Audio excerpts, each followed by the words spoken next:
Hey everybody, it's your boy JR Reviews JR Incorporated. I'm back to bring you another movie review.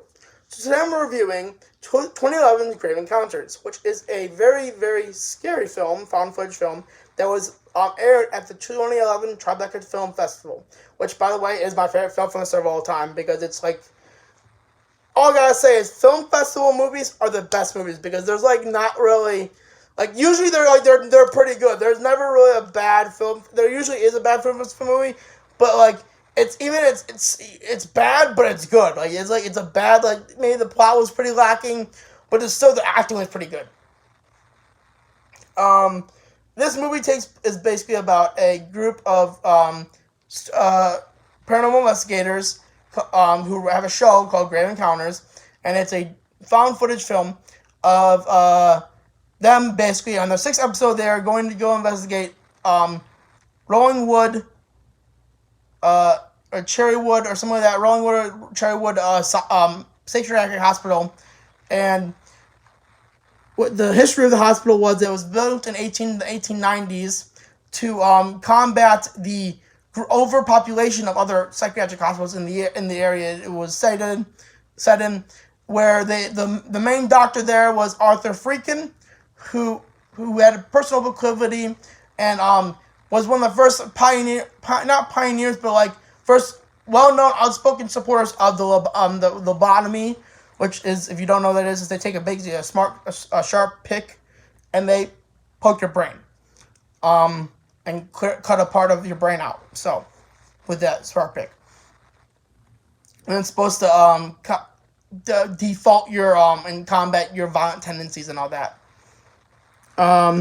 When in actuality, there was a lot, like, this place was so underfunded, like, they supposedly said it was so underfunded that they didn't have clothes for the patients, they didn't have food for the patients didn't get food.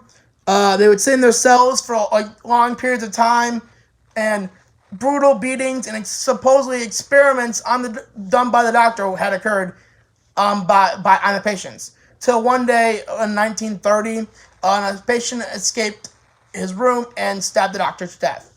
Dr. Freakin to death. So yeah. And the hospital was open until 1970s or 80, I think I said, and then it shut down. Anyways, in their thing, they basically are told, beginning of the movie, that you are told that this is, the producer is talking to the camera, and it's basically saying, oh yeah, this movie's like one of the earliest Ghost Hunter shows ever, and they were doing really well, but everything changed when they got the 6th episode, and this is the 6th episode. So they basically showed the episode, which is them, and from right off the back, you can tell that they're fucking faking everything. They literally pay a gardener to fucking lie on camera to say, yeah, I saw some shit, when he literally said, like, in the video when they first said, I've only been working here for like 2 days, bro. And then he's like, yeah, I've been working here and then he pays him like $40, like $60, like, yo. And he says, I'm with Javier Gonzalez, here to talk to the things, like, I saw a ghost, a full body apparition over there in that area, a full body apparition, and I've never seen anything like that in my 10 years of working here. I'm like, wow, what a liar. And then he gets another part of his crew member who's actually a fake. He calls him a medium, spiritual medium. He's a fake spiritual medium, and his name is Houston Gray. Funny enough, the actor who plays him is something. Last name is Gray. I'm guessing he could have worked it out, a deal with the director or something like that. I don't know. The main characters the main crew members are Lance Preston. He's the head investigator. Houston Gray, who's the medium. Sasha something, I don't remember her last name. She is the occult expert and researcher. Matt something, Matt, I forgot his last name, but Matt, he is the technician guy and worked for tech. And then there's TC Andrews or whatever, and he's the cameraman. Anyways, they were told like a bunch of things from when they walk in. Like when they walked up to the thing, there's a sign that says "Death awaits" on the front doors to the asylum. They open the doors and they are told like by a construction worker who worked on the construction a while back. Said, "Oh yeah, well one day we were all doing things, and one of my workers was up on the ladder and was fixing a light bulb or light fixture, and he swore and he got pushed from the third step on the ladder to from the scaffolding, and everything happened. And what happened then? Lance asked, and he said, "Well, he wanted to quit. He quit on me. Actually, we never got to." He says, "We didn't completely finish our thing because all my workers refused to work anymore after that." He interviews a couple who said that he what's it called? That when they were making out, they could have sworn they saw an apparition. And another thing, so at one point he's talking to one of the other people who owns the asylum, and he says, "I think this might be a intelligent haunting and not a residual haunting, where residual haunting is just emotions and people like past events replaying, where an intelligent haunting is actual spirits haunting the place with an agenda, like they're intelligent. There's a reason why they're haunting it." And when they go in, they end up, they're told by the the caretaker that he's gonna lock them in from 6 o'clock because that's what they do every place. They're like the Ghost Ventures, but this is like the Ghost Ventures crew, anyways. They're gonna be locked in until 6 a.m. and then when 6 a.m. comes, he could come in and unlock the door and let them out. First they have no real information and from anything that that's going on. Like they don't get any like information about they don't have any information on like they haven't get any like any real evidence yet. Like they're just going around the room, setting up base camp, doing some stuff. They do EVP recording. They didn't get nothing. Earlier in the movie, they had talked about one of the ghosts that's there, where a woman killed herself in the bathroom, in the bathtub, where they would do hydrotherapy, and she slit her wrist and bled to death in the bathtub. And the Houston Gray comes in one scene and makes fun of it, or not make fun of it, but like he lies and thinks that he actually like, "Oh yeah, I see the girl. Yeah, she killed herself. Yeah, no, but she actually yeah." Anyways, through other things, it was that one scene they're in and they hear a window opening, or they see a window open on the camera. Another guy goes into another room to investigate and do a EVP recording, and the door shuts on its own. Now this is like actual proof. They have actual proof of hauntings, so they kick it up a notch, right? They start doing other stuff, and to a point where at one point they realized, should be they've been around there for hours, like 6 or 7 hours, so it should be 7 o'clock a.m., right? But nah. So at one point, TC is going down the stairs and gets pushed down the stairs, and full on like 6 flights of stairs gets pushed down them, and that's it. He wants to leave. He wants to go. So they go to the where we can assume the entrance of the asylum, and the door won't open. So they try everything. They bust down the door, and what happens when they bust on the door is the front door is now on the inside. The front door of the asylum is no longer there. They bust into another room, and the front door, which was the door at the front of the outside the asylum, is now inside, and it says "Death awaits." And according to the feature, I learned that the asylum is basically has its own control of time flow and reality. The asylum can control its basically time itself inside of it. So when they reach 6:15, say at 6:15, it says 6:15 on their clocks. They should be out. The critters should be out, but it's still dark outside. The critters should be there to let them out, but it's still dark outside because the time flow is different inside the asylum than it is outside the asylum. Which the best way I could describe it was the asylum itself is its alternate dimension. From there on, they end up going to sleep in all a circle, and when they wake, they're woken up by a light, like a a camera light fixture you use on a movie set to falling over and smashing. From there, they end up all going to search for a way out, and they remember that earlier that there was a scene, or they remember there was a roof on the asylum. So they decide maybe they'll go up from the roof and climb off the roof to get out of the asylum. They go up the stairs, and they all think they're going to be happy and escape when they're all ready to escape, right? And they see a sign, roof, exit, up, one more flight. They turn the corner, and right when they turn the corner, there's the stairs, and then there's a fucking solid wall right there. Just a solid fucking wall. And TC, the cameraman, just kind of loses it a little bit and pains on the wall, and he's like, well, I don't understand what's going on here. I just want to go home. I want to go to the hotel and go to sleep. And end up leaving the room, and they realize, yo, where's Matt at? They can't find their technician dude. So they all go search for Matt. And in the room when they're searching for Matt, they hear some noises, and they're confused. When they search when they hear they're calling out Matt's name, and they're like, Matt, where are you? And then what they see is they think someone that looks like Matt run into a room.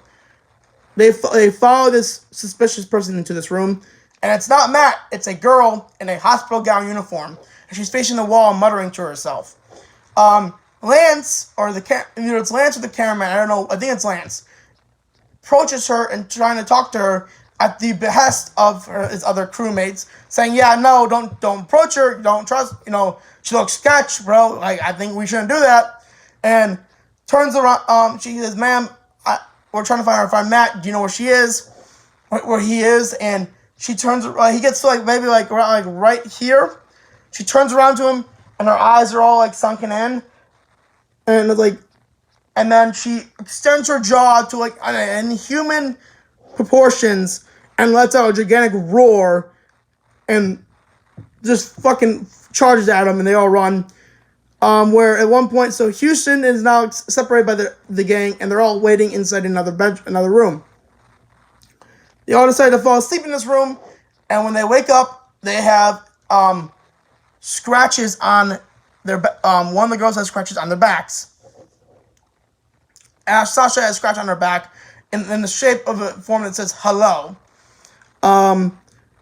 Houston is now in that was before that. Houston said that was before. Sasha is progressively getting more anxious and wants to leave, and the key is that they're not going to be leaving anytime soon. Anyways, Houston is trying to find them and searching in the dark of the asylum to try to find the rest of the group, Lance, Sasha, and TC, which he does not find them, and he ends up getting killed by the spirits, or spirit, where there's a huge flash of light on a CCTV camera that they set up, and he gets tossed along through the hallway and lands face flat on the door, which you see blood start to trickle from his body. So he's dead. From then they end up finding Matt in a room, and he's huddled together, crying and crying. After falling asleep again, though, they wake up and they have hospital bands on their, patient bands on their with their names and their supposedly their disorders that they're going to be treated for. That's the big rule of the asylum. The ghosts are there to basically torture you to insanity, so the doctor has a reason to fucking experiment on you, and then you can leave if you're cured, or if you commit suicide, because that's the only way you can leave, if you die. There's 5 buildings in this asylum, so at this point, after they find Matt, they find Matt in a room where it's a bathtub in the room, the same room where the girl supposedly cut herself to death. And when they find him, they turn around, and there's blood in the pool, and Matt's near not the pool, in the bathtub, and Matt's still by the bathtub, and they all want him to leave, and TC's like, "Yo, man, let's go." Out of nowhere, supposed to be the same girl that killed herself, comes out of the bathtub full of blood, pulls TC in, and then the bathtub falls over, and they're disappeared, and all the blood's gone. TC is now supposedly probably dead, and Max just starts to insanely laugh, which you can tell that he has suffered greatly from the experiments that he's been probably underdone while he was away from the group by Dr. Freakin, and they end up trying to escape through the elevator shaft to get to the tunnels that connect the other apartments or buildings to each other. As I said before, in this asylum, things aren't always as it seems, and the asylum can change. It's not only its time, but the way it's formed. So when they get to the elevator is closed shut, and they need something to pry it open. So he tells Sasha, Lance tells Sasha, to wait there with Matt. He's gonna go get somebody to pry open the doors. What he does, he goes into a room and he finds a hospital bed or gurney flipped over. So he breaks off the bar from it, and he hears dripping sounds. He's like, okay, what's that, right? So he goes over to a part of the corner of the room, and he sees blood and what would be soon to be a tongue. And he says, is that a tongue? And when he looks up, there's blood, then a little bit more drops of blood drop from the ceiling. And he looks up, which I remember when I was first watching, I'm like, yo, don't look up, don't look up, don't look it up. And he looks up, and there's a person, like, literally on the fucking, like, ceiling like this. And they say Lance, and then they jump on him, and he books it, obviously. Yeah. This person is presumably a patient. He has no eyeballs, it's just white eyes, elongated mouth, like I said before, and charges at him. Then he runs back to the group, uses the pry bar to pry open part of the door, the door to the elevator, so they can actually escape from the hatch to get to the tunnels. Well, he hears more noises, and he goes to investigate while he says Sasha to stay there with Matt. He goes to investigate, and it's turned on the camera again, and it's the creature that he saw in the room with the tongue, and he has followed him there, and now he's fighting them with basically bashing the camera to keep him away. As Sasha comes over, and they use the metal bar, he uses the metal bar to basically hold him off till they can close the door and lock it, so he can keep the thing away at bay for some time. That's not keep it for that all the time, because again, like I said before, the asylum can't control the reality inside itself, inside its doors. They end up finally fucking. While this is all going on, Matt just fucking commits suicide and jumps, or I wouldn't say jump. He didn't even jump. He just like teetered and then fell from the edge of the elevator to his death at the elevator shaft below. With the camera and all. And so, with one of the cameras. So they all decide, yo, we're gonna book it. We're sorry, Matt, but you died, right? So they all go down, Sasha's crying and everything, and they end up going into the tunnels. And while they're going through the tunnels, Sasha starts to get really sick. She has a fever, she's coughing up blood, vomiting blood, which I don't know what's the cause of it, but I could be not only the stress of what's going on around her, she is starting to get visibly ill, and not to mention maybe the ghosts are infecting her health. Anyways, she gets progressively worse to the point where they've been walking for a day, and they in the same direction, and they've gone nowhere. So they need a rest, and they're all resting, and they're all like, and Sasha is falling asleep on him, and he is like, Lance is doing, I guess you could say a memoir, is talking about, I don't know how long she has left. I'm pretty sure she's gonna die. I don't know what to do anymore. We always want to go home, and all of a sudden a light fixture comes, and they show a video footage from an aerial view, or a ceiling view of them, and a fog rolls in, which is basically supposed to be like representation of mental fog, which is it's what happens with insane people, where they have like a fog of memory and all that. They don't know like it's a hard thing to explain, but basically disorders give you mental fog, which means you're getting easily confused. You don't remember certain things, things like where you were at a certain time or what you were doing. And out of nowhere, the mental fog dissipates, and Sasha is not gone. Lance wakes up from napping and realizes Sasha's gone, freaks out a little bit, is asking where's Sasha? And he sits back down and keeps walking for a little bit, then sits back down after a while. And as the EVP recording says, what do you want? What do you want from us, right? And he plays the thing back, and all he hears is the thousands of voices saying, help, help, help, help, help. Which, at this point, probably drives him mentally insane because he starts to cry. Gets up and sees the door. He gets into the doorway, and what does he find? It's the office of Dr. Arthur Ricken. And inside the frickin' the office is not only is it an office, but it's also what would be considered a laboratory where he does these experiments and supposedly fixes the patients. He finds a book and a pentagram form, and also a pentagram on a table with a skull in the middle, and a book with strange language. Turns out the doctor's not only fucking experimenting on people, he's also practicing black magic, and that's why the souls of these poor patients are trapped here, because he has caused it. He's also probably controlling the hospital. Anyways, at that moment, he looks up and he sees Dr. Ricken and a bunch of other, which are nurses, performing another surgery on a patient. And Ricken looks up, notices him, and then someone walks over, and one gay face screams, scare face, whatever it is. Well, that's basically what happens. And now it's his turn to be experimented on, where he is adamantly screaming, I am not insane, I am not crazy, I am not sick, what are you doing to me? Until then this camera cuts back, and after presumably his lobotomy, he is talking as a memoir, and he's saying, they say I am cured, I can go home, I can leave now.